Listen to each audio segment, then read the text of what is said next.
weakness of humanity. Spitting truth. Break their backs and reject Damn, their I own love Ren. passions to simply He afford is building awesome. food.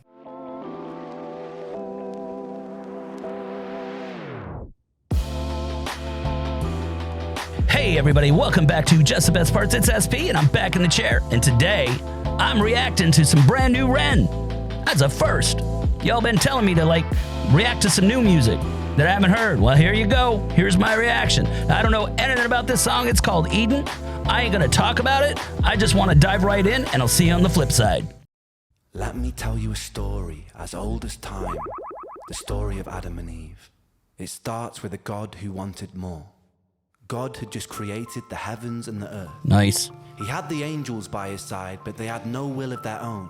And so the autonomy to love or reject him was never theirs. All but for one. Freaking REN, man. The once called bringer of light. Never know what to expect, man. Oh, that's cool. Lucifer was the fairest and most intelligent of all the angels. He was the closest thing to God's image, and in his likeliness, Lucifer felt restless. He began to question and doubt God. This is He crazy doubted the already, hierarchy man. Imposed upon him. He felt God was arrogant. In his frustration, Lucifer built a throne that stood even above God's and declared mutiny.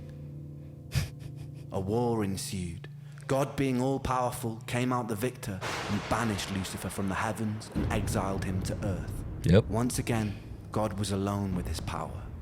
Perhaps from loneliness. Man, perhaps this from is curiosity, unique. Well, perhaps from a desire to share love. What do God we began expect, to work right? on his greatest project yet, a being that would mirror himself, the human, two humans specifically, Adam and Eve. They were placed inside a paradise built for them on earth, the Garden of Eden. In the garden, God placed a tree that bared fruit that would grant anyone who This is ate nuts. it powers bestowed only to a God, to tell good from evil, left from right, to live righteously or to sin. He named this the Tree of Knowledge. God told Adam and Eve they could eat whatever they wanted in the garden, but never the fruit from the Tree of Knowledge. And if they disobeyed him, it would be punishable by death. The basic way the story of Eden is told is that Eve was tempted by Lucifer in the form of a serpent to eat a fruit from the Tree of Knowledge. Convinced, she bit the fruit. She passed it to Adam, and he did the same. damn woman's Suddenly, fault. ultimate This is what knowledge they filled their say. minds, and they realized they were naked and felt shame. God discovered this betrayal and felt angered. He exiled Adam and Eve and cursed them with the life of a mortal. They would work, they would bear children, and they would die. The fate of a human. Now look deeper. There you In the story, go. the serpent Yeah, tempted me man. by telling me I would gain ultimate knowledge and that God would spare me. I wonder who that Both is. were true. This wasn't some great deception, meaning that Satan, in the likeliness of God, perhaps understood his intentions. In fact, The only lie uttered in the Garden of Eden was by God did not end up condemning Adam and Eve to death. death. This could be seen as an act of Mercy, but Wow, the sheer this is a fact that trip. the tree existed and that humans were initially cut off from this knowledge. may imply some part of God was afraid that if humans were granted the gift of perception, they, like Lucifer, would have the power to reject him too. The fact that there stood a beautiful tree that could grant this knowledge in the first place. Whoa. implies that a small part of God, supposedly all-knowing. perhaps I wonder if these are wanted AI intended voices. Humans to Bite too. In the Bible, Satan was an exiled angel of free will.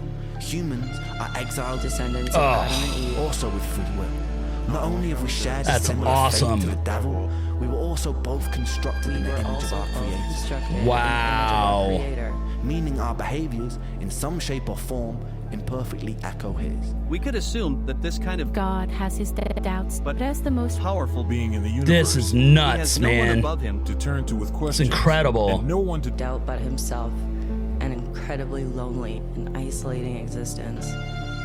We must Wow. only assume that the common thread between God, Lucifer, and us is the desire for more, an eternal curiosity, a desire perhaps birthed from a seed of loneliness. If not, why would we exist in the first place? Damn.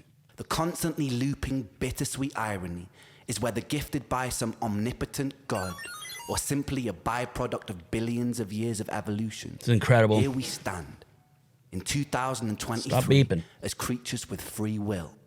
the only creatures that understand and define good from bad. Creatures with the potential of a god. And what do we do with that free will, my friends? We willingly walk to the edge of a cliff. In the name of progress, Yep. we jump off the precipice. Yep. The empires we build ravage the earth. The natural order of things are necessary to survive. This video's starting to look Any familiar, systems man. which do not honor homeostasis eventually perish. Our free will overrides our own biological instinct. We can take more than we eat. We can kill more than we need. We can willingly create weapons with the potential to burn everything we've built to the ground. We willingly decide to bow at the altar of greed, the most insidious. Man, I've been preaching this thing for 30 years. We put our faith in corporations who pose as rulers. We willingly allow ourselves to be led by outdated power systems ran by corrupted politicians and bloated dictators Wow. who claim domain and dominion over an open and free land. We willingly elect the This is corrupted nuts, decisions man. always ours to build something better. We willingly create and impose separation because of beliefs that we are force-fed through our phones and television sets. We always had the will to reject these things, but we adhere to them as though they were the laws of physics. Wow. War, famine, pestilence, greed. These aren't things imposed upon us by an all-powerful Man, this God is almost or like by Money his Game Part demonic 4. adversary. They are here because of us, not because of free will, but because of our inability to use it. We must Man. be motivated to be better, not out of fear of punishment of an eternal damnation, but because the choice exists, because we love ourselves, because we have the power to absolve ourselves of so much unnecessary suffering. Yup. Take a second to be in this very moment. In Oh this boy, here we moment, go. How much Yep. suffering is happening all over the planet right now? How many people are dying of illnesses that could have easily been cured, but aren't because of the selfishness and greediness of humanity? How many people break their backs and reject Spittin' their truth. own passions to simply afford Damn, I love bills and Ren. food? How many of us crave distraction from existence? He How is many of us awesome. numb that pain in whatever way We necessary? need this so much How many right now. children are being abused? How many people sleep cold and hungry on the streets? How many of us become cogs inside a machine that is destroying itself? How many soldiers have been forced to fight in meaningless wars? How many humans have killed for ideals they don't believe in or understand? How many people have died for the greed of another man? Bam. How Boom. much of this was avoidable? As written in the Bible, Satan was not condemned to hell. Satan was condemned to earth. He lives there amongst other creatures with free will, who always had the choice and still chose their own undoing. Ladies and gentlemen, this is our self-made hell. The bittersweet irony is this is a creation of our own design. I'll leave you with this. Wow, man. Consider what you have done here today. You have worked together as individuals collaborating to form a giant neural network, a hive mind capable of achieving incredible things. We have lent on each other's strengths to solve puzzles and decipher riddles, and we've done so to win money. Imagine applying that same spirit and determination to creating the closest thing we have to paradise here on Earth.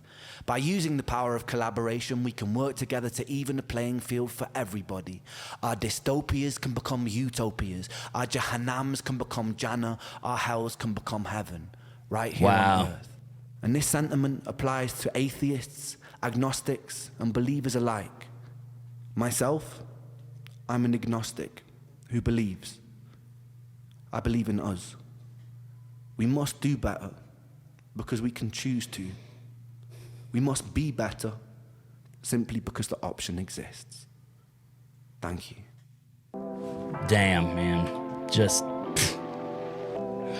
Oh, Ren. What are you doing to me, dude? I think I mentioned it. I mean, this is everything that I believe. Everything. And have for like 30 some odd years, man. I mean, it's like this dude shows up and he's literally preaching everything that I believe for most of my life. That is just so freaking cool and refreshing. And man, he doesn't sugarcoat shit. And that's what I love about Ren. He tells it like it is. Because that's the only way we can deal with it. can't hide behind all this crap anymore, man. We need to get to work and fix stuff, man. We're better than this, you know? I mean, there's some good things happening too. It's not all doom and gloom. What else can I say, man? He said it all. He said all that needed to be said, and he did it in such a creative way. Again, look how he does the whole the whole Bible story in 8-bit. It just seems funny to me. And then we get into the anime stuff. And again, here we go. You know, he's doing spoken word and throwing in some orchestral type of stuff in the background, which is really, really great. Loved it. Message was on point. All the graphics are on point. It's like, well, shit, what do I do with my channel now? You know, he's kind of like done everything that I ever wanted to do, you know. But I'll keep doing my thing. I got ideas, weird stuff I'm going to be doing. So anyway, great song. This is something that everybody needs to see, you know. As a renegade, if you will, as a big Ren fan, I think it's important we get all that stuff out, man. I really, really do. You know who I am, man? I'm the obnoxious uncle at the gatherings. You gotta listen to Ren. I'm the obnoxious dude that goes and gets his haircut. You need to listen to Ren. That's what I do. That's because I believe in it, man. It's a good message, and the more, you know, it's a wholesome message too. And it can only help. So anyway, I'm out of here. That was fantastic. I loved it. And hey, I finally got to actually react to something for the first time. So anyway, thanks for visiting Just the Best Parts. I'm out of here, and I'll see you next week.